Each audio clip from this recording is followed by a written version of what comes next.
part of the evening. Is that the right way to start? And now comes the delightful part of it, and particularly pleasurable. I'm very, very happy to introduce tonight's speaker, Dr. Jane Humphris. I've known Jane for something like 20 years.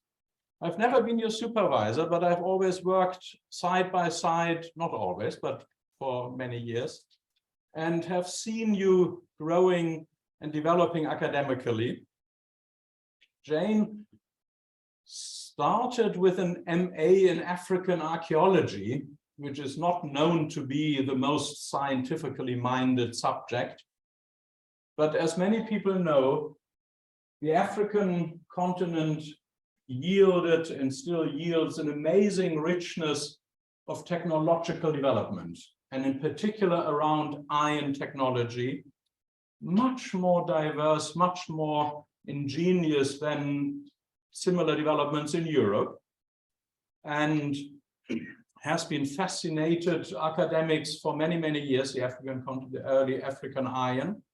So Jane morphed into that direction, did her master's on iron production in Uganda. The one and only thing I remember from that is that you had furnaces that were the bottom of the furnace stuffed with banana leaves. And the banana leaf impression in the liquid slag were preserved, which shows the importance of archaeobotany to work with archaeometallurgy. From there, you, I think, upgraded to Rwanda, which is really a hotbed of iron technology in the center of Africa, on the Great Lakes, central regions. And you finish, I think, after 3-4 years, a very good star student, supervised by both Africanist and a technologist here at the Institute. And then you had to fly, leave the nest, and you made your way. You developed a big project in Meroe, which is, I think, something we are going to hear more about today. And as good luck had it, by the time you were ready with that project, with grant applications, the Qataris, of all people, decided to be very interested in the archaeology of Sudan and funded wholesale 27 archaeological missions in Sudan. Everybody who wanted to work in Sudan was funded by QASAP, the Qatar Sudan Archaeological Project. And that's what brought you, I think, to Qatar as part of UCL Qatar, where I had the great pleasure seeing you really doing the most out of this and discovering very, very old and very, very big and very, very beautiful iron smelting remains.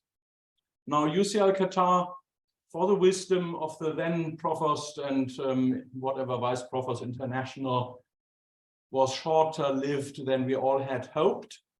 But the upshot of it is that the British Institute in Eastern Africa got you as their director. And that's where you are now. Now that sounds terribly like an administrative post. And I know what I say when I talk about terrible and director in the same sentence. You are a fantastic director of it, I know. You can manage and administer as well, but you are a loss for academia. Or so it would be, if not Cambridge would have stepped in and given you an academic home as well. So you are now straddling between Nairobi and Cambridge, and I think Manchester a little bit still, which is also a good iron pedigree.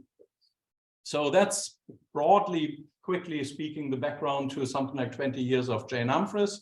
And now you will tell us all about 1,000 years of iron smelting in Africa.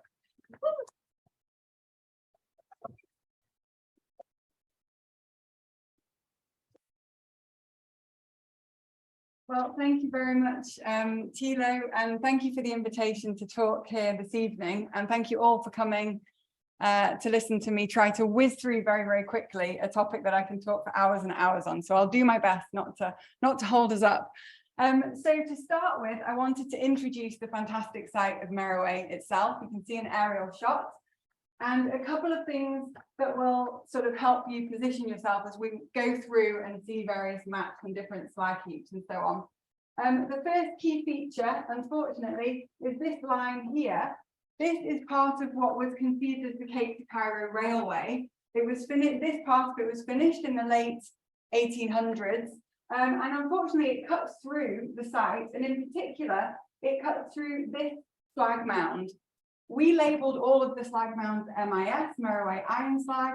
This is number 4. So this is MIS 4, one of our favourites. It is enormous on the ground. You can see the car there for scale, but it would have been much bigger in antiquity. We don't know how big. So we'll talk a lot about MIS 4.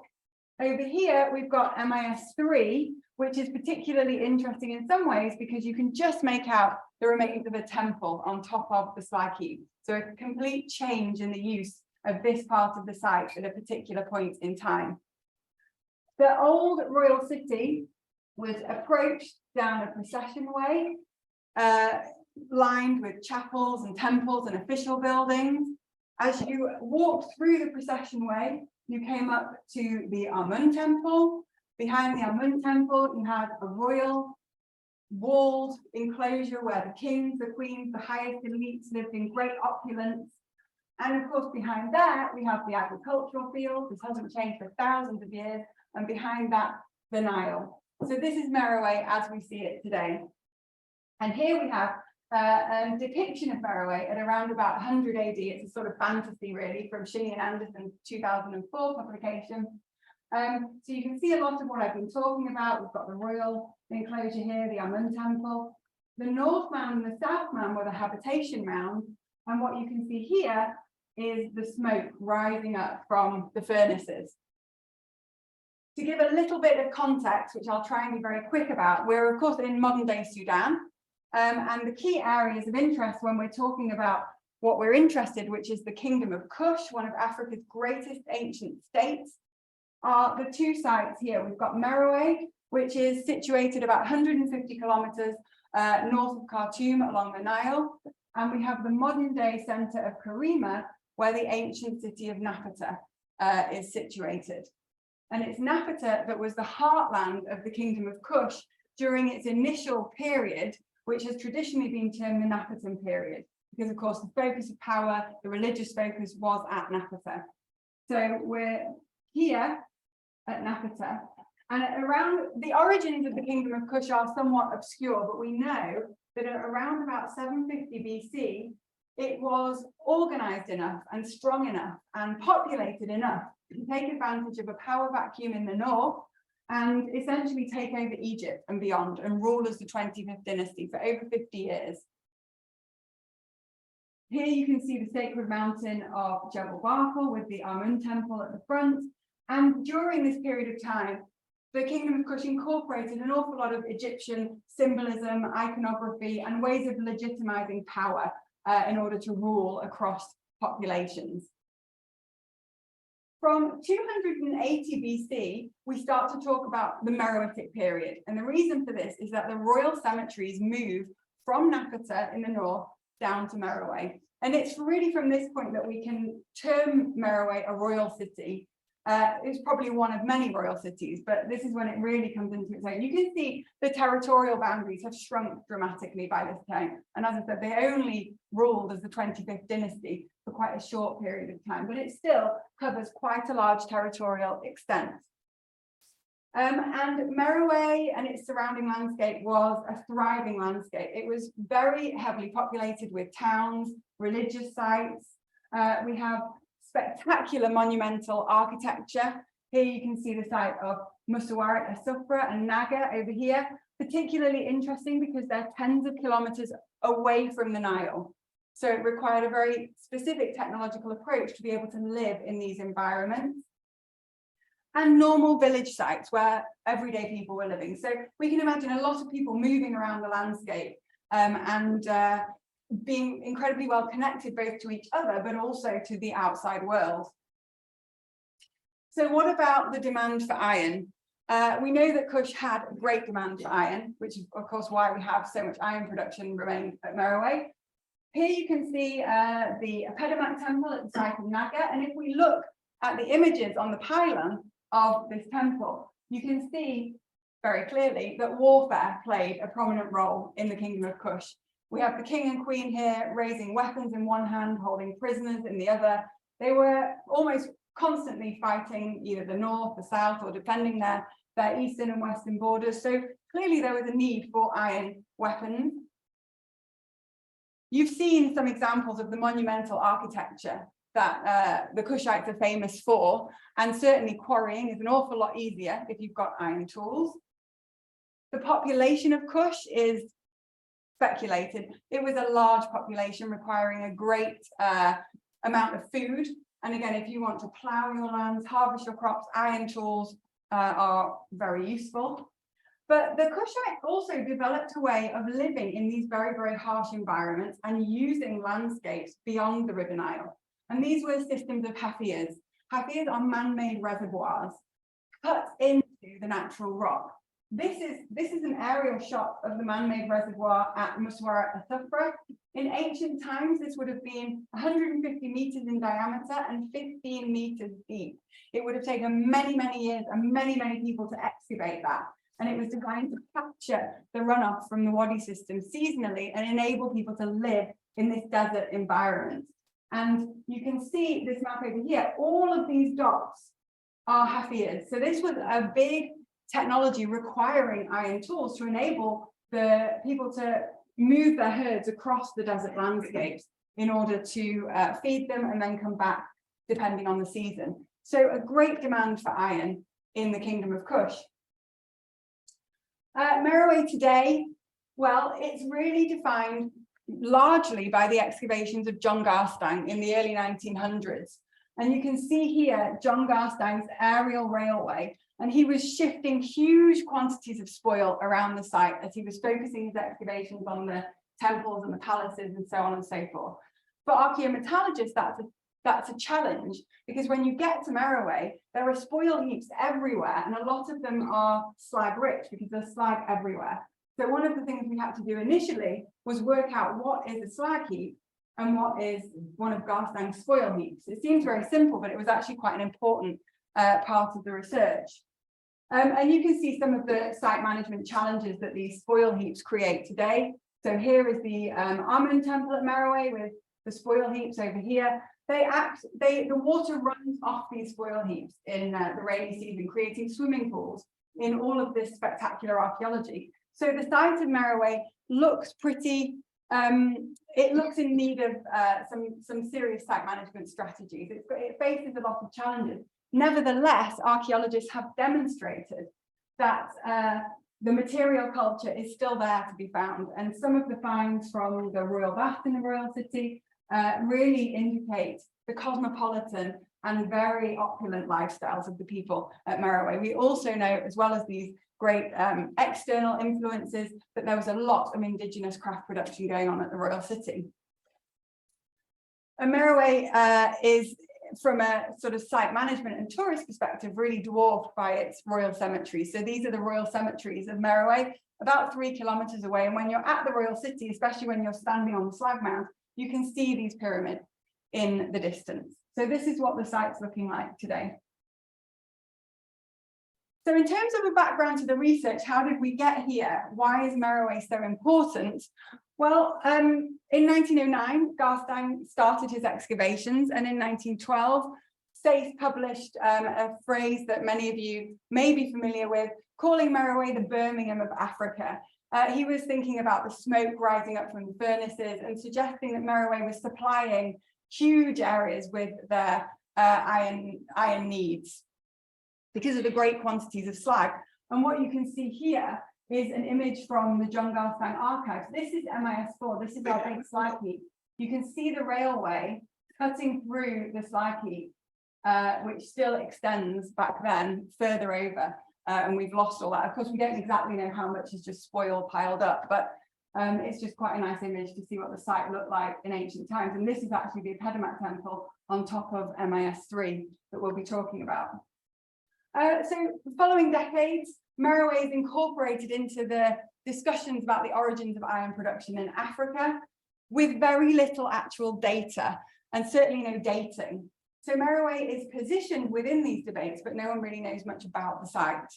Until the great work of Shinny and Tilecoat, who give us our first glimpse into quite how spectacular iron production at Meroe really is. So here you can see one of the great furnaces that was excavated. And then in 1992, we have Meroe Joint Expedition was launched. This was a collaborative effort between the University of Khartoum and various German institutions, and Thilo Rauren was, of course, involved. Now, for various political reasons, that Meroe Joint Excavation wasn't able to continue. But writing in 2001 and 1995, having been to Meroe, Thilo, as an archaeometallurgist, recognized immediately the great potential for the site, not just for revealing a really spectacular, long-lived African iron production technology, but also in terms of its importance for feeding into much bigger debates and the global sort of environment of archaeometallurgical studies. But as he noted, there were many questions still to answer. And we come up to 2012 when from UCL Qatar, the first expedition that I led to Meroe took place. So in terms of some of our results, and I'm going to whiz through an awful lot of results. I mentioned already, we had to work out where the slag heaps were. What spoil, what slag, how much slag are we looking at? So all of the red dots on this map are what we determined to be slag heaps. We've got over 30 slag heaps on the surface of the site. And we divided them into smaller slag heaps, middle-sized slag heaps, and larger slag heaps. So the blue slag heaps are clearly our biggest slag heaps, at least on the surface. And you can see they seem to appear in a band to the east of the Royal Enclosure. And that's because to the west of the Royal Enclosure is the agricultural fields. And you don't want to take up your agricultural land with iron production locations, of course. One of the things we did at the early phases of the project was we tried to use geophysics to help our cause. If we could use geophysics to see under the surface, map subsurface slag, map slag heaps, it would make our lives much better. So we started off with gradiometry, and we did spatially define a number of slag heaps, and we did identify some things that turned out to be furnace workshops. So for example, this here, which showed up quite nicely in the geophysics, was in fact a furnace workshop, which we'll see later. But ultimately, this data is very, very noisy because the geology is quite iron rich, but the whole site, it's typical of one of these big ancient capital sites. It's covered in fired pottery, covered in slag, very, very difficult to unravel the geophysics data. So we tried electrical resistivity, which we ran over MIS4 to see if that would give us an idea of what's inside the mound without having to somehow excavate it. And we did pick up some interesting things which our excavations later reveal. So you can see that there is a distinction here in the resistivity in different areas. And we suggested that this area could be some kind of architectural feature. And in fact, that turned out to be the case. But ultimately, the time, the energy, the money to produce this data and what we were able to squeeze out of it just didn't make sense. Essentially, we had to go and excavate these slag mounds. So here you can see, just to situate yourself again, we've got the Amun Temple and the railway. This was the area of our gradiometry, and here is our resistivity survey. We were quite lucky because Shinny, during his excavations, excavated the so-called grid line 50, and he published his sections, and we reinterpreted and reconsidered his sections. He already noted that there was subsurface slag. So we know from our surface surveys, we've got over 30 slag mounds. We know from Shinny's work, there's subsurface slag. We wanted to know a little bit more about that. So here you can see this section here, and all of the colored areas are iron slag. So what we've got is that slag dominates in certain areas of this section, extending over 10 meters and over 50 meters deep. But the radiocarbon dates are quite interesting. Now, Shinny's radiocarbon dates probably need revisiting, and that's something I hope we can do at some point. But Shinny seems to suggest that the iron smelting is associated with layers pre-300 BC. And you can see that once we end the iron smelting, we've got architecture which is no longer associated with iron production. So we've essentially got smelting in an area, and then it stops, and then something else happens. Is this a planned reorganization of the site at the time that Meroe all of a sudden becomes a royal capital? Is iron production no longer the priority, and in fact developing the urban space is more of a priority at this time? Or was it just coincidence? The smelters here decided to move house. It's not the only time we see a change in production, a change in the use of the site. The other really useful thing we were able to do is we were able to work at another site. So we don't just have data from iron production at Meroe. Here you can see Meroe in the circle with the pyramids, and about 3 kilometers to the south of Meroe is the Meroitic town site of Hammerdab. Now, Hammerdab has been excavated by Dr. Pavel Wolf and his team from the German Archaeological Institute for many, many years, and they have created a perfect plan of this town and its history. What they also had was slag heaps. So we were able to excavate so that we've got comparative data. We've got something that is not at a royal city to see whether there are differences or similarities between the two cases. So one of the first things we needed to do, of course, was work out when all of this iron production dated to. And the beautiful thing about the slag heaps at Meroe is that they're very, very nicely stratified. So it's very, very easy to tell where you're looking at original deposits, original dumping episodes, and when you're looking at something that's been mixed and moved. And it makes it very nice to work with, that's, we can say. What we were really interested in is trying to find these areas, these core areas in a mound, which are clearly early dumping episodes. And you know, we all want to find our earliest dates wherever we're working. So we tried to identify core areas as much as we could. We knew we were going to have to focus on radiocarbon dating, but we did trial a luminescence plan.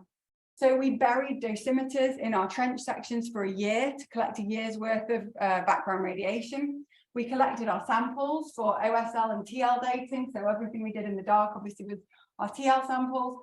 We sent 0 dosimeters with our samples on the aeroplane over to Washington to collect that radiation. But despite all of our best efforts, for various reasons, the luminescence chronology failed. So it's not a good technique for dating this material. I hope in the future we can use archaeomagnetic dating to help us. And that's important for reasons that will become evident. The other challenge that we had to face was that these slag mounds are very, very complex in their makeup, especially the bigger ones. So MIS4, 65 meters by 45 meters, over 5 meters of solid metallurgical stratigraphy accumulated over 600 years. MIS3, 80 meters by 90 meters, 3 meters of metallurgical stratigraphy accumulated over 300 years. These slag heaps are not just one mound, they are multiple mounds. The mound builds up, the workshop produces another workshop produces another mound, then the area in the middle builds up, and then there's another mound, and so on and so on. So you can't just put one trench into a slag heap and think that you can interpret the chronology of the buildup of this mound. It takes multiple trenches in multiple areas and a very, very careful consideration of the horizontal and the vertical stratigraphy to try to understand the chronology that we're looking at. Nevertheless, we have, I think, been reasonably successful so far. So here you can see one of our sections with our radiocarbon samples, and through a lot of Bayesian modeling, we can produce a chronological sequence across horizontally and vertically through these sections. Another example here as we build up with our modeling. So we're running here from about 405 cal BC up to 202 cal BC as a modeled sequence. So all in all, after a lot of this work, we have a radiocarbon chronology now at Meroe, which extends for over 1,000 years for the iron production. And interestingly, we've got dates of 25th dynasty, large-scale production of the 25th dynasty. We don't know what role Meroe played in the very, very early days of the Kingdom of Kush. We don't know much about the early days of the Kingdom of Kush at all, really. But what we know now is that there was pretty large scale iron production at that time at Meroe. What we also know from this chronology is that we have an awful lot of iron production taking place in the post-Meroitic period. So when this great kingdom has collapsed, and when we don't know much about what was going on in society, we do know that society was organized enough, there was a demand for iron, technological knowledge was available, and people were producing iron. So that already means we need to rethink the earlier days and the later days of the Kingdom of Kush. A big challenge, we land straight in the Hallstatt Plateau, which makes calibrating our radiocarbon dates very, very, very frustrating, which is why we were hoping the luminescence dating would help us. You can see a typical radiocarbon date, you know, basically, as you would expect, anywhere between 800 and 400 BC. Very annoying. However, recently, we have finally pushed our radiocarbon dating beyond the Hallstatt Plateau, and you can see immediately how nice that looks. And of course, we're desperate to get back to target those areas to see what else we can do. Potentially, we're looking at pre-25th dynasty iron production smelting at Meroe. And this is from a workshop, which is enormous and incredibly well organized, and clearly not the first phase of iron production at the site. So potentially we're looking at a much, much, much longer technology at the site. But all the time we're pushing this radiocarbon sequence. So these dates come from MIS3. These are more recent dates from MIS3. We assumed that the earliest dates were about 405, maximum early date 405. We've now pushed this back to 516. So every time we get more radiocarbon dates back, we're pushing our chronology beyond what we think we already know. What does this mean in terms of the site? How did this look at the site? Well, out of the 30 plus slag heaps we see on the surface, we've only excavated at 7, and most of those are not finished and not complete. But we still can build up a picture. So we know at the moment that our earliest dates, at least, show production over in this eastern area, and that we have a lot of Napperton iron production running across these areas. We think from Shilley's dates that over here, at around about 300 BC, iron production is moved. We see a similar thing happening over here slightly later, a change in the use of the site. This is where all of a sudden, having been an iron production site for over 300 years, a decision is made to create the most important of the Meroitic temples, the temple to the god Epidemic. Epidemic was the Meroitic deity for fertility and war. So some have suggested this was some kind of symbolic relationship, fertility and war, iron tools, iron weapons. Let's put our temple to the god on a slag heap. Who knows? We spent many years re-excavating and reinterpreting this temple. So we now have a temple plan, which shows quite how interesting the use of the slag heap was to create this great temple. The architects manipulated this platform and added to it to create something that must have looked extraordinary in the landscape, raising up above ground level and looking out over onto the pyramids. Very, very special. And we had some very, very nice finds. This is our favorite line, so I had to put this guy up.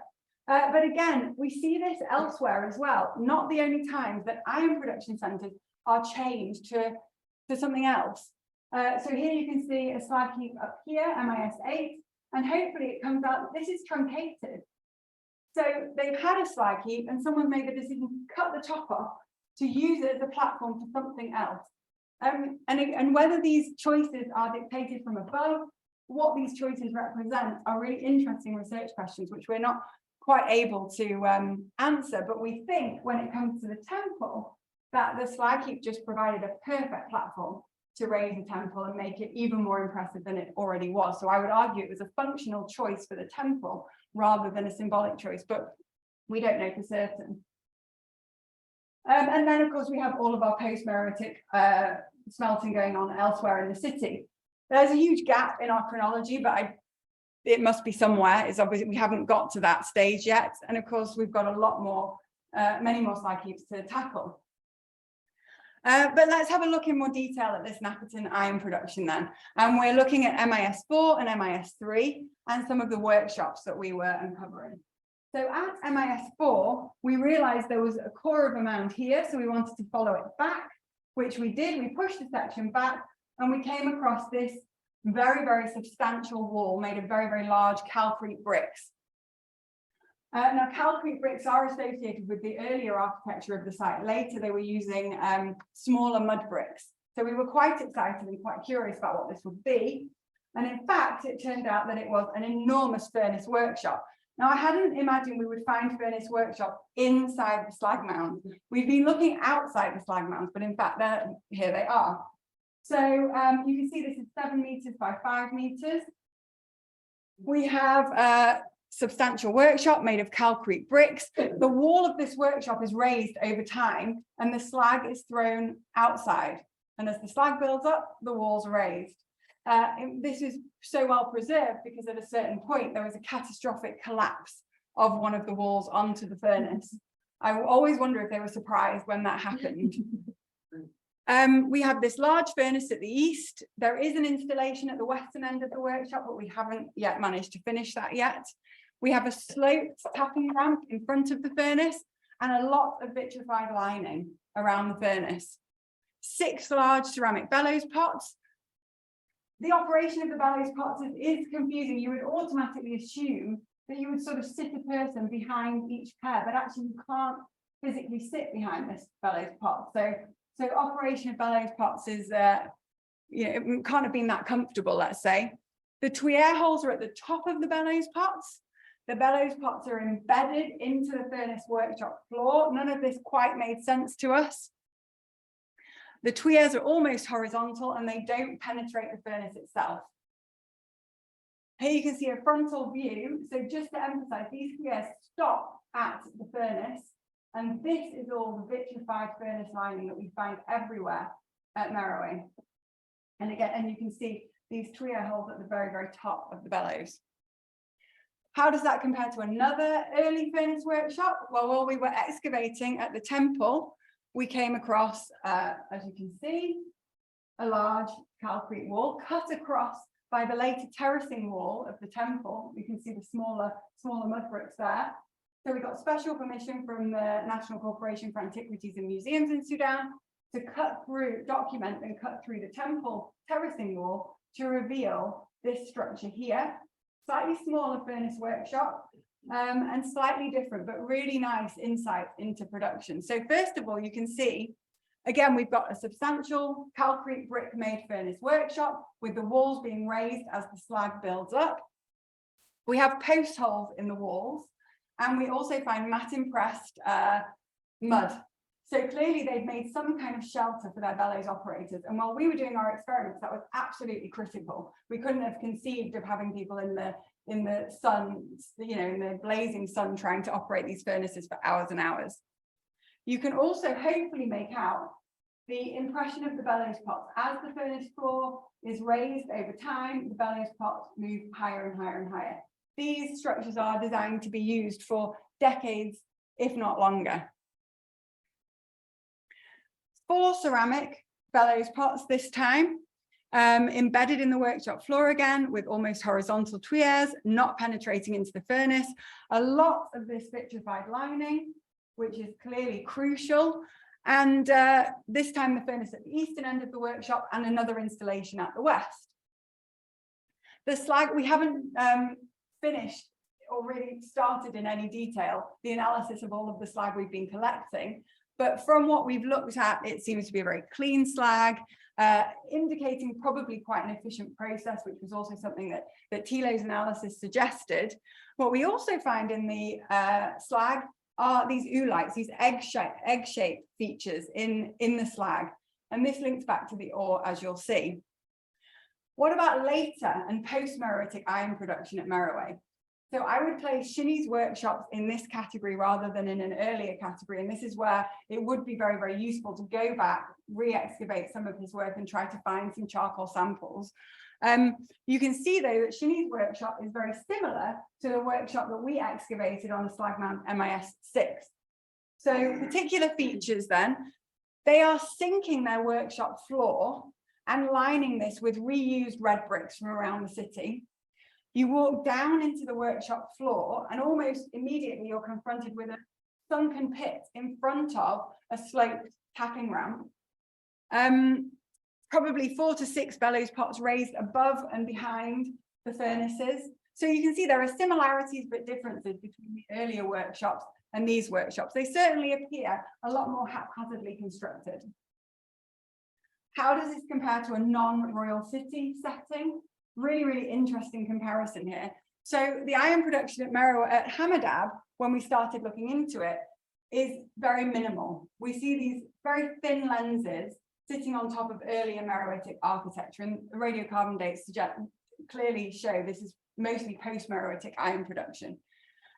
We don't see the vitrified furnace lining at the site, and what we see are a lot of vitrified furnace bricks, often present in larger fragments. So clearly the technology at Hammerdab is quite different.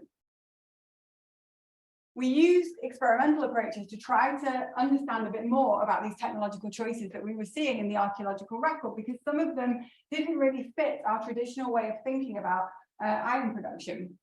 So here you can see some of the questions we wanted to think about. Why we were focusing on the later Meroitic production, because we hadn't found our early furnace workshops at this point. Why are the workshops sunken areas? What is this frontal pit in front of the furnace? And what is this vitrified sand-rich stuff we keep finding? From our experiments, we worked with Jake Keane and Lee Sauder, two of the most famous and best iron smelters around, and we did a lot of smelting. Mike Charlton was very heavily involved in this as well. So they really loved this furnace. They really loved the design. The choices that were made in antiquity, in ancient times, made perfect sense as soon as you actually tried to smelt in them. And Lee actually said that he's employed some of these techniques in his new furnaces that he's building. So the sunken workshop floor puts the head smelter at eye level with the bellows operators, but keeps everyone out of the way. So there's no one walking around when there's hot material, very useful. The pit in front of the furnace allows the head smelter to essentially sit at eye level with the tuyères, the key zone in the furnace. He can monitor this furnace all the time from that vantage point. He can also angle his tools up into the furnace very easily, and he can pull the material out of the furnace perfectly. So everyone loved this pit. And from our experiments, we showed clearly that it was only waddy sand sorted by the waddies that can be used to make this highly refractory lining for the furnaces. So the idea is that the furnace structures, which are hundreds of kilograms of clay, many man-hours to produce, stay intact. You line the furnaces with your waddy sand-rich lining, and this vitrifies during the process, and after every smelt, you remove that vitrified lining, reline, and go again. Very simple. In terms of the air supply, the experiments were also really interesting. So we were able to demonstrate, and again, this was before we found our early furnace workshops, which answered a lot of these questions. Yes, the tuyere openings at the top of the bellows is actually the case, and the bellows pots don't move, but the skin of the bellows must have been some kind of cone that you wrapped around to blow. But by opening the cone, the head smelter can quickly clear the tuyères, or if necessary, pull the tuyères out and replace another one without ever moving the bellows pots. So it's a very clever way of supplying air to the furnaces. And in fact, the tuyères really don't protrude into the furnace, which is also quite interesting. So what else have we been finding? Well, we also worked on the bulk material. So it's all very well working with the material coming out of the section, but we processed all of the material that comes out of the slag heaps in known quantities to create representative eighths of the material to see if we can squeeze information out of this kind of material. Because clearly we can't analyze every single sample we take from all of these sections. And by doing this, we were able to build up quite nice patterns about the archaeo-metallurgical record. So for example, we have various types of slag, which you would expect, but we also have this type 5 category, which is dominated by fragments of material less than 3 centimeters cubed. And what was really important about the type 5 category is that you can see that it dominates the assemblage. And what's important here is that although it dominates the slag heaps, we would never collect it from our sampling of the sections because it's too small. When we sample from the sections, we want to be very, very sure that the samples we're taking are embedded in those sections. We don't want to risk anything that's small and light that might have fallen down. So we don't take small samples from the section. Additionally, before we get to the sampling stage, we've hoovered, we've blown, we've drawn, we've photographed. These sections have been there for ages. So smaller fragments could have fallen down and been misplaced. So it's the dominant category in the slag heap. We have to analyze it using bulk material, otherwise we'll miss it. And it probably has some very interesting information in it. And sure enough, it does. So of course, a lot of this is slag, but what we also see in the bulk is our first and only real, I mean, we have occasional potential smithing cakes, but essentially what we're seeing in this category is our evidence for primary bloom working or smithing. So very, very important information that we mustn't miss. And from all of this bulk material, we can build up our patterns to help us explain a little bit more about what is happening at Meroe and Hammerdab as the technology moves through time. So I've already said something different is happening at Hammerdab in the post-Meroitic period in a non-royal context. You can see we see a change in the dominance of different material culture, which shows that these furnaces at Hammerdab probably were not built to last. They were not lined, they were thrown together, people smelted, the furnaces were knocked down and they built new furnaces. Furnace slag dominates as opposed to tapping slag. So very different technological approach than what we see in the earlier periods. Technical ceramics is very, very interesting. I'm aware I'm running fast out of time. We have a lot of different styles, shapes, sizes of tuyères at Meroe, between Meroe and Hammerdab. We have cylindrical tuyères with thin walls in our MIS 123. We have square-shaped tuyères dominating in MIS 4. We have cylindrical tuyères with thick walls only in MIS 6, so that's our late to post-Meroitic slag. And we have a variety of tuyère shapes at Hammerdab. Later, we start to see subgroups. So from the post-Meroitic period, from the late Meroitic to post-Meroitic period, we start to see subgroups within the fabrics, which we don't see in earlier times. There's no correlation between the tuyère shapes and fabric groups, but there is a correlation between the context of recovery and fabric groups and their associated paste preparation techniques, which essentially means that in the early Napperton and Meroitic periods, yes, we see diverse shapes and styles, but we have fine homogenized quartz grains and no sign of clay mixing. Whereas in the later and Hammerdab period settings, we have diverse shapes and styles, but we see coarse construction of the tuyères, very heterogeneous fabric mixes and clay pellets. So there's a change there. What does it mean? Our furnace lining, we've already mentioned, it's highly vitrified. It's full of abundant amounts of well-rounded quartz grains, which make up approximately 30% of the fabric. And our understanding, as I've said, is this is the sort of sacrificial lining. This protects these great furnace structures decade after decade. In Hammerdab, although we don't see the furnace lining, we see this. And so we don't see vitrified furnace material at Meroe, we just see it at Hammerdab without the furnace lining. So again, it really points to this very different approach to creating furnaces and using furnaces. I'll whiz through that because we're running out of time.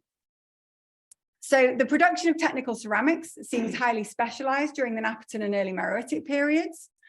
The producers had the knowledge of using specific raw materials and paste preparations, with no overlap in fabrics used for tuyères, furnace lining or furnace bricks. And the producers were aware that the tuyères and the furnace lining had to be able to have a higher thermal shock resistance as opposed to the furnace bricks they were using to make their furnaces.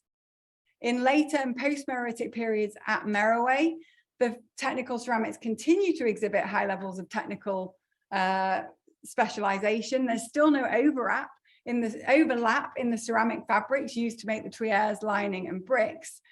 The lining remains highly standardized, but the production of tuyères seems to have deviated from the earlier times with 4 fabric groups and greater varieties of shapes. So the producers still possess high levels of technical know-how, but the level of skill and standardization seems to decrease in later times. And at Hammerdab, we see quite a different situation. We don't see the lining, we see vitrified furnace material, and we see a greater variety of raw materials used for the production of the technical ceramics. In terms of ore, it was always assumed that these hills behind the pyramids, which are called ferrocrete sandstone, were just the places where people collected ore and threw it into the furnaces to make their iron. We tried that a lot and we weren't quite getting there. So we extended our survey, talked to more local people, and identified what we call Meroe Mining Area 1.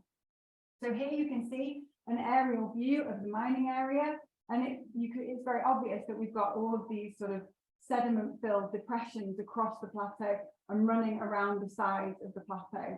And we excavated across several of these to find that there were clearly thin bands of iron ore that were being followed across and around the edges of this plateau.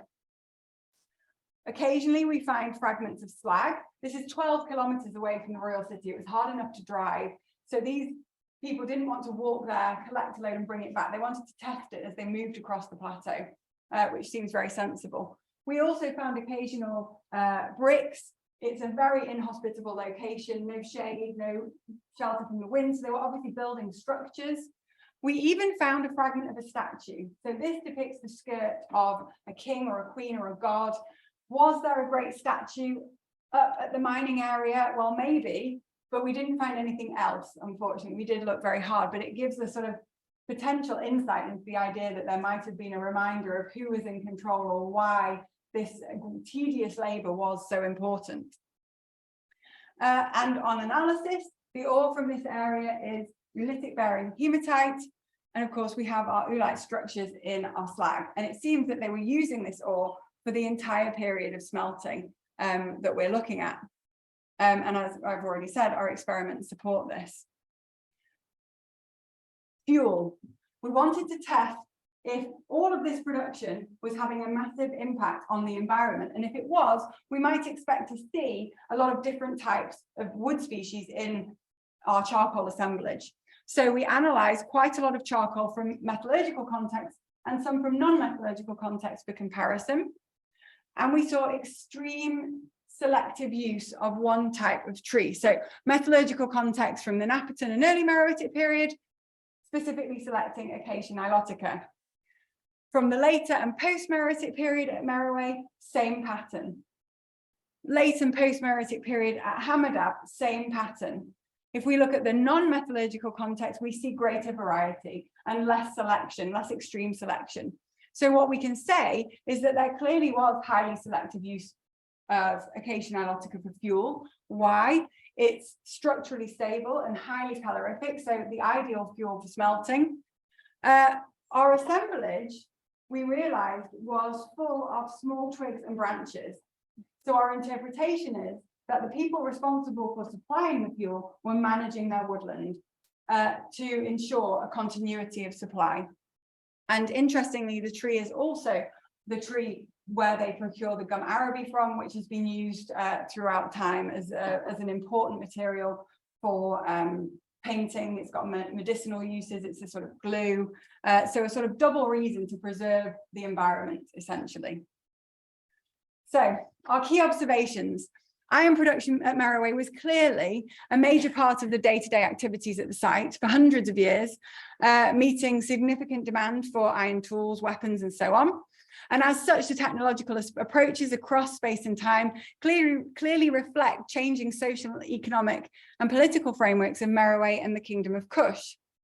Earlier, we seem to see impressive levels of standardization in large workshops continuously used for decades or longer, potentially reflecting a centralized control of production, possibly. Later, we seem to see devolution in certain aspects of the technology, which could reflect a decrease in centralized control, perhaps as the importance of the Kingdom of Kush and Meroe started to disappear. The continuation of certain choices in the post-Meroitic period at Meroe, fuel, ore, furnace lining, slag tapping, could relate to the fact that iron production at Meroe had over 1,000-year history embedded in practice So it's tradition. They carry on doing it. Iron production at Hammerdab began only in the final years of the Meroitic period. Perhaps these were the only years another site so close to Meroe was allowed to compete and supply iron. Or perhaps Hammerdab might have been reacting to a decrease in production at Meroe and needed to produce their own. And they didn't have the degree of knowledge or specialization that the smelters at Meroe had sort of embedded in their knowledge of iron production. There must be a period of ancient experimentation. Through our experimentation work, we would, I think, be able to identify if we found those periods of experimentation. So they're waiting to be found, I think. And I think that we can definitely push our chronology much earlier than we have already. And certainly the later and post-Meroitic iron production necessitates a reconsideration of the history of the Kingdom of Kush and Meroe after the so-called decline of Kush. Ongoing challenges, I've already mentioned the Hallstatt Plateau. Working through our methods and recognizing that we need to combine high resolution analysis of samples taken from the sections, which we can tie to specific dates, with a consideration of what's in the bulk of the material, I think means that we can overcome concerns about how we generate representative interpretations of iron smelting at Meroe. Comparative data is going to remain a problem because Meroe as an iron production centre exists in a vacuum. You have to go a long way to find iron technology that is contemporary to what we're seeing at Meroe. So this will continue to be a problem. And then, of course, how do we identify control? I've mentioned maybe we're looking at centralized control, maybe not. What would that look like in the archaeological record, and how would we prove it? We, of course, want to go back and finish our early furnace workshops. This slag heap I haven't mentioned much. Very, very early dates at MIS 7, but from the very top of the mound, so we don't quite know what's going on there. That's just waiting to be excavated. I think going back to Shinny's 50-meter line and dating some of that would be a big challenge for the future and pretty simple to do, although that's famous last words. And what about all of these smaller mounds up here? And what about over here, where Shinny's got 9 meters of stratigraphy? What can we see about iron production over there? And I think experimentation needs to continue to be a really important part of the work at Meroe. We experimented with the later Meroitic furnace workshops as our model. I would want to move that to the early furnace workshops. And I would also want to collaborate with teams working further to the north who are looking at the bronze technologies of Kush and see if we can learn anything from each other and perhaps talk about the evolution of the knowledge at Meroe. We'll see. So, of course, thanks to a huge number of people, many are listed. I'm sure I've missed some, but it's been a great team effort. And of course, thank you to Thilo. And I was going to leave you with a lovely, relaxing view of the sun setting over the site, but I can't finish without mentioning that in November this year, we are going to host the 2nd World of Iron Conference. So anyone who is working on iron or interested in iron, do bear this in mind. It's going to be at the BIEA in Nairobi. The website will go live hopefully by the end of this week. So I would encourage you all to think about submitting abstracts and joining that conversation. It's going to be a very agenda-setting conference with a great presentation. So thank you very much for your attention.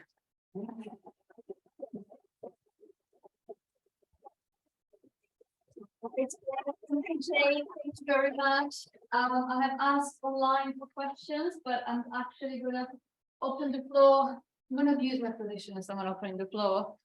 What's your vision for the site? What would you like to take it? You've given us some insight, but like say in 5 years' time, which limits would you like to push? Dating, more excavation, more preservation, more community engagement? What's kind of the best way? All of it. No, I think that the thing about Meroe is clearly we've got a lot of lab analysis and publication to do, and that has to be a focus. But for the site itself, we can use all of this iron technology, first of all, as a great way to engage with communities and to work with communities to generate site management strategies and really do a bit more for the site. It is a World Heritage site, and it is, you know, it does require a bit more management. So I think by continuing the project, but embedding it both within the community and site management strategies, we can hopefully, you know, be very holistic in our approach to this site, while also pushing further back our chronology and our understandings of the technology. What's the June date? No, well, I think we'll probably push it to 900, maybe 1000 BC. It's not inconceivable. You know, we have much earlier iron production elsewhere on the African continent, so it's not inconceivable that we would be pushing iron production at Meroe much earlier. But we can't lose sight of the fact that the later iron production is also just as exciting. So we have to sort of keep a broad eye on the whole scheme, I think. Thank you. Taking more questions? Yes, gentleman at the back. I'm interested in any objects, either military or little figurines or whatever, that's been used from the iron or from the bronze. Have you discovered sculpture or bronze art utensils there, iron utensils? Thank you. It's a really good question. So in the slag heaps, we don't find the objects, which you would expect. And we have a problem with corrosion, of course. So iron objects are not often found at Meroe, or not. They're either too good to be sampled, or they're too corroded to be sampled. There are iron objects. They do exist. We find them. They are found in burials, for example. And there is a lot of bronze production and copper objects. But in terms of this project, they don't form the focus. So iron objects is not a direction we've traveled, not a road we've traveled down. But I think in the future, it should clearly be an avenue to explore. And one of the things that I think could be really interesting if we were allowed, and if we had time and money, would be to start to analyze some of the iron objects from further afield. So there was an idea for a long time that Kush was supplying iron to Egypt. So if we could provenance study iron objects from Egypt, from the north, from elsewhere, perhaps we could start to answer some of those questions. I actually think that Kush itself had an incredible demand for iron. And if we're talking 1,000 years of iron production plus, if you break that down year on year, I think the quantities of production compared to the time we're looking at and the demand for iron, it probably balances out quite well. And I think it was probably for local need, but you know, objects are definitely on the agenda and something we need to think about.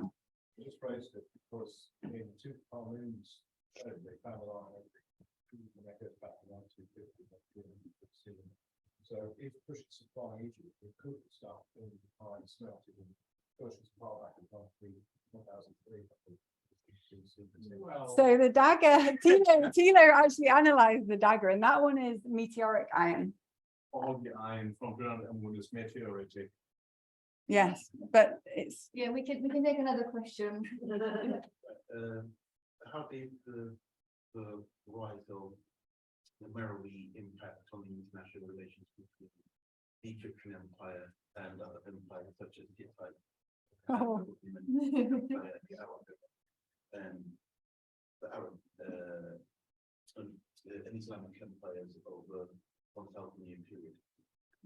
Did they kind of trade with other empires, or was that a little bit too dangerous for them when they were dealing with the Egyptian Empire? yes, ancient foreign policy is almost as complicated as modern day foreign policy, I think. We know that Kush was incredibly well connected in every direction. We know that they were trading. We know that they were fighting. So how iron was incorporated into this is unknown. Probably weapons were useful for the less positive relations.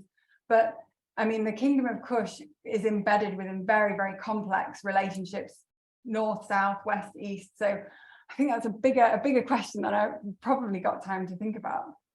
Yeah, I'm just not gonna, okay.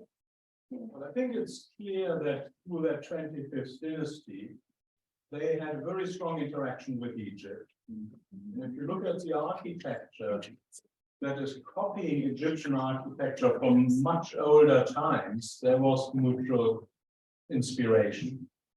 And isn't there this head of Augustus under some threshold Yes. of the building and the peace treaty with the Roman Empire? So they had a role to play very clearly.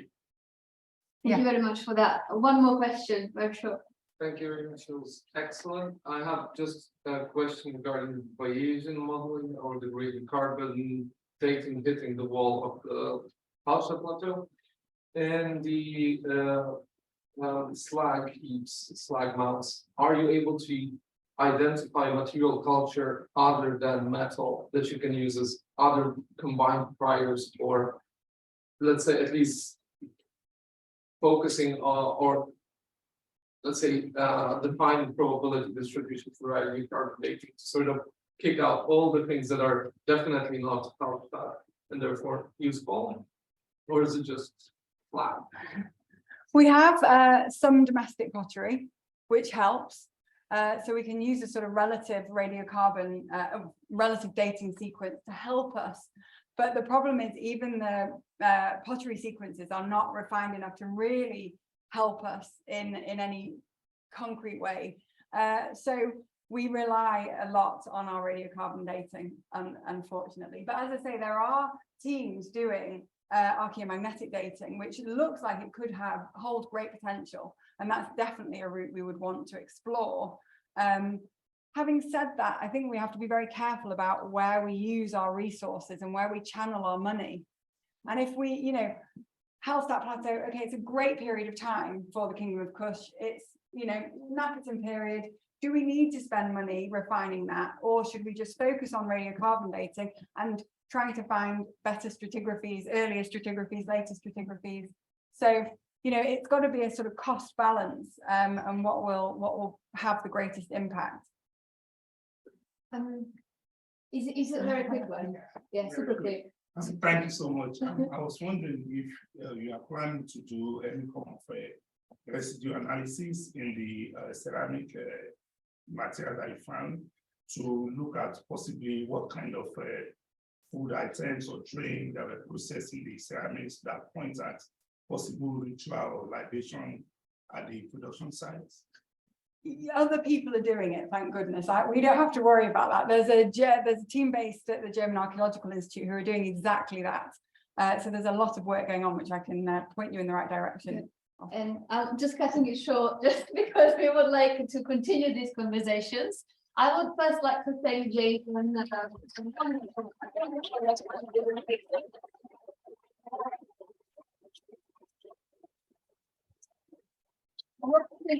more, please stay, because we have warm Balkan food. I abuse the position of the organizer to get the Balkan catering. It's a warm, hearty, wonderful food. It's just there at the reception. So please make your way to there and we continue chatting about African iron. Thank you.